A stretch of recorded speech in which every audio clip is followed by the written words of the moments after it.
እግዚአብሔር ይመስገን እኔ ሁሉ ነገር አልጋ ባልጋ የተሳካልኝ ይላል። ሌላው ጉጻጉጽ የሆነበት ውጣ ውረድ የሆነበት ሰው ሲሰማስ አይረበሽም? ይረበሻል። እያንዳንዱን ነገር መመካት ማለት በእኛ ሰዎች እንዲረበሹ አድርገን ማውራት መኩራት ማለት ነው። ከቃሉ ጋር ናችሁ? ከቃሉ ጋር ናችሁ? እግዚአብሔር ከሁላችሁም ጋር ይሁን።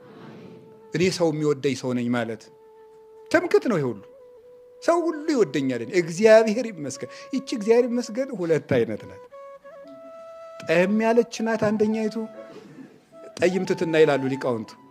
ጠይም ትትና ማለት ውሸቱን ነው ይወደዋል፣ ግን እኔ እንደዚህ ነኝ የሚለው ባፉ፣ ይሄ ጠይም ትትና ይባላል።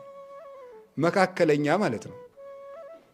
ስለዚህ አሁን የምነግራችሁ ምንድነው? ይሄ እግዚአብሔር ይመስገን እግዚአብሔር ይመስገን የሚለው እግዚአብሔር ይመስገን በመሰለ ውስጣዊ ትዕቢት ነው። ይሄ ቀላል መስሏችኋል እናንተ?